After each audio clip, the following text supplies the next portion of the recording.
एक समय की बात है। उत्तर भारत के एक छोटे से गांव सुंदरपुर में शिवांगी नाम की एक साहसी और बुद्धिमान स्त्री अपने पति धर्मपाल के साथ रहा करती थी। परंतु धर्मपाल स्वभाव से बहुत ही क्रोधी और लालची था।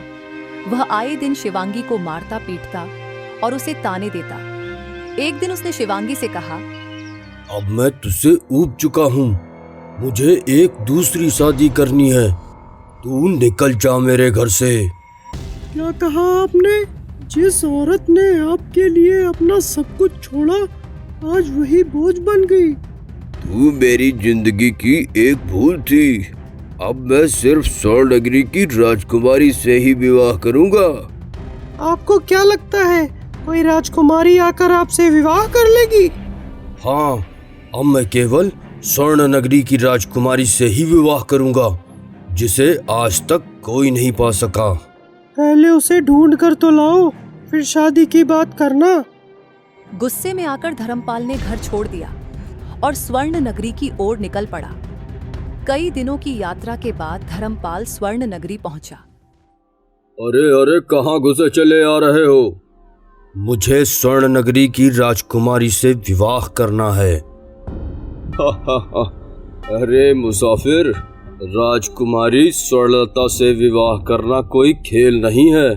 उससे विवाह करने का अधिकार उसे ही मिलता है जो 3 कठिनतम प्रश्नों का सही उत्तर दे सके, और जो असफल होता है उसे यहाँ की अंधेरी काल कोठरी में कैद कर लिया जाता है, हमेशा के लिए। मैं तैयार हूँ इन 3 प्रश्नों का उत्तर देने के लिए, और ये प्रश्न चाहे जो भी हो।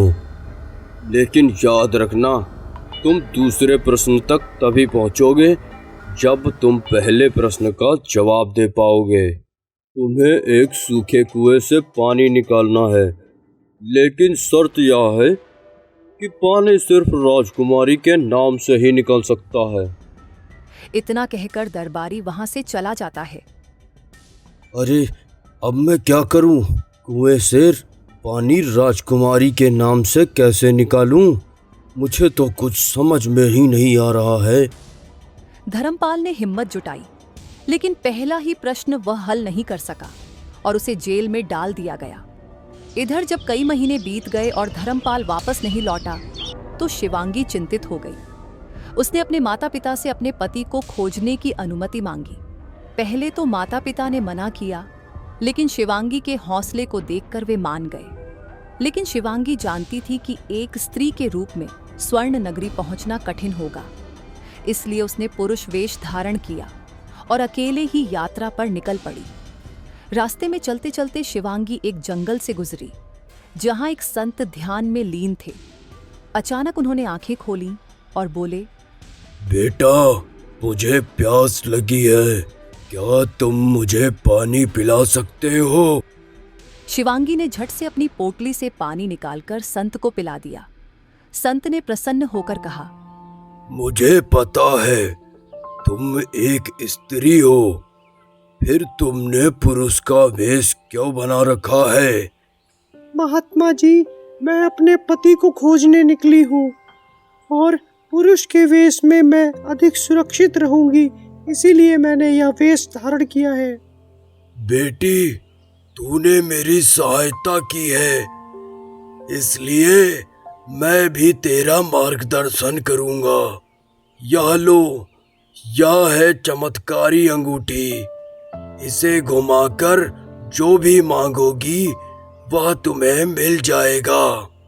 शिवांगी ने संत को प्रणाम किया और आशीर्वाद लेकर आगे बढ़ गई। जब शिवांगी स्वर्ण नगरी पहुंची, तो दरबारियों ने उसे रोका।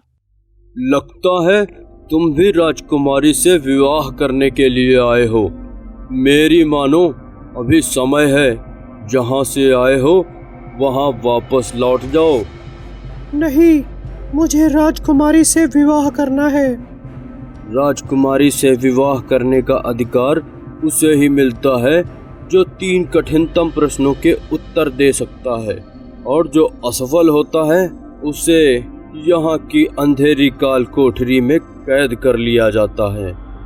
लगता है मेरे पति इन सभी प्रश्नों का उत्तर न दे पाने की वजह से यहाँ की काल कोठरी में कैद हो चुके हैं।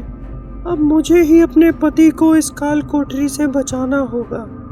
ठीक है, मैं तैयार हूँ इन सभी प्रश्नों का उत्तर देने के लिए।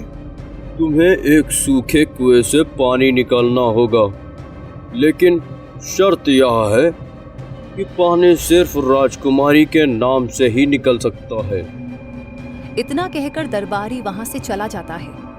दरबारी के जाने के बाद शिवांगी ने संत की दी हुई अंगूठी को घुमाकर कहा, इस कुएं से जल स्वयं ही बाहर आ जाए। अगले ही पल पानी कुएं से बाहर आ गया और पहली परीक्षा पूरी हो गई। थोड़ी देर बाद जब दरबारी वहां आता है तो देखता है कि उस कुएं से पानी निकल रहा है। बहुत बढ़िया, तुमने पहली परीक्षा पार कर ली है और अब दूसरी परीक्षा है अनगिनत मोतियों की छटाई करना और इन मोतियों में से नीले मोतियों को अलग करना होगा। अब दूसरी परीक्षा में उसे हजारों रंग बिरंगे मोतियों में से सिर्फ नीले मोती अलग करने थे। शिवांगी ने फिर से अंगूठी को घुमाया और कहा, सभी नीले मोती स्वयं अलग हो जाएं। अगले ही पल सारे नीले मोती अलग हो गए और दूसरी परीक्षा भी पूरी हो गई। तभी दरबारी वहां आता है। अरे वाह, तुमने दूसरी परीक्षा भी पार कर ली, तो अब तीसरी और आखिरी परीक्षा के लिए तैयार हो जाओ। तीसरी परीक्षा है मौन तोड़ना और तुमको राजकुमारी से कुछ बुलवाना होगा जो वर्षों से मौन धारण किए बैठी हैं। थोड़ा ठहरकर दरबारी धीमे और भावुक स्वर में आगे कहता है, लेकिन क्या तुम जानते हो राजकुमारी इतने वर्षों से मौन क्यों है? राजकुमारी के मौन रहने का ऐसा क्या कारण हो सकता है जो इतने वर्षों तक उन्हें एक शब्द भी ना बोलने दे? कहा जाता है कि जब राजकुमारी की छोटी बहन को किसी षड्यंत्र के तहत राज्य से बाहर भेज दिया गया था और रानी कुछ ना कर सकी, तब से उन्होंने मौन धारण कर लिया। उनका मानना था कि जब उनका शब्द किसी को बचा ना सके तो फिर ऐसे शब्दों का मौन रहना ही बेहतर है, और जब कोई सच्चा व्यक्ति आकर उनके हृदय की पीड़ा को समझेगा और उन्हें इस बोझ से मुक्त करेगा, तब जाकर वो मौन को तोड़ेंगी। अब शिवांगी कक्ष में जाकर राजकुमारी से कहती है,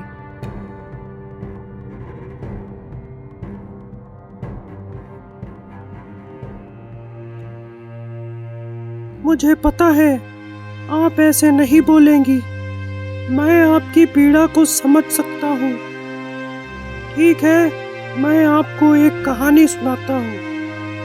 अब शिवांगी ने राजकुमारी के सामने बैठकर उन्हें एक रोचक कहानी सुनानी शुरू कर दी है।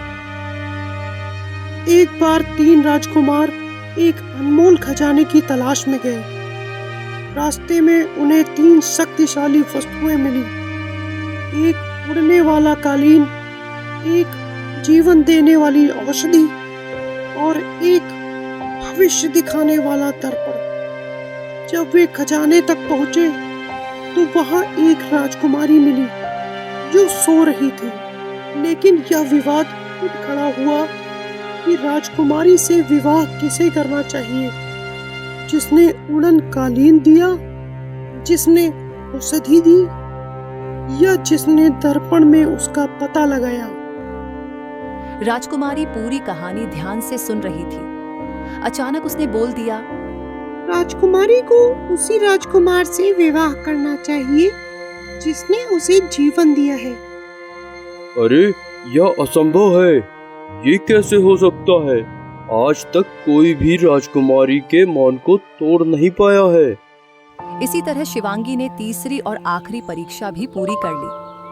आज तक कोई यह परीक्षा पार नहीं कर पाया था और अब मैं तुमसे विवाह करने के लिए तैयार हूँ।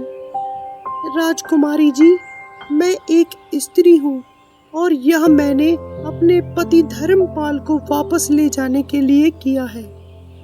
एक स्त्री होकर तुमने इतनी कठिन परीक्षाएं पास की। तुम वास्तव में अद्भुत हो। परंतु तुम्हारे पति ने तुम्हें छोड़ दिया था, फिर तुम उसे क्यों बचाना चाहती हो? क्योंकि मैं अपने कर्तव्य से पीछे नहीं हट सकती। शायद उन्होंने मेरा साथ नहीं दिया, लेकिन मैंने उनसे विवाह किया था, सिर्फ प्यार से नहीं बल्कि वचन से। और स्त्री का सबसे बड़ा बल यही है, जब सब टूट जाए तब भी वो अपने धर्म पर अडिग रहती है। मैंने उन्हें इसलिए नहीं बचाया क्योंकि वो मेरे पति हैं, बल्कि इसलिए क्योंकि अगर मैं ऐसा ना करती तो मैं वो शिवांगी नहीं रहती जो अपने माँ बाप की परवरिश पर गर्व करती है। तभी राजकुमारी ने धर्मपाल को बुलवाया और कहा, तुम्हारी पत्नी ने तुम्हारे लिए इतना कुछ किया, लेकिन तुमने कभी उसकी कद्र नहीं की। अब बताओ, क्या तुम उसे सच्चे दिल से अपनाने के लिए तैयार हो?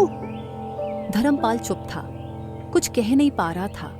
उसकी नजरें नीचे झुकी हुई थी, लेकिन उसकी आंखों से बहते आंसू सब कुछ कह रहे थे। और सबके सामने उसकी सारी अहंकार की दीवारें टूट चुकी थीं। मुझे माफ कर दो शिवांगी, अब मैं पूरी जिंदगी तुम्हारा साथ निभाऊंगा। तुम्हें वही सम्मान दूंगा जिसकी तुम हकदार हो। तभी राजकुमारी ने शिवांगी को बहादुरी का इनाम दिया और उन्हें सम्मान के साथ विदा किया। शिवांगी अपने पति को लेकर गांव लौटी। अब धर्मपाल पहले जैसा नहीं रहा। उसने शिवांगी को पूरा सम्मान और प्यार दिया। इस तरह एक बुद्धिमान और साहसी स्त्री ने न केवल अपने पति को बचाया, बल्कि अपने आत्मसम्मान को भी बनाए रखा।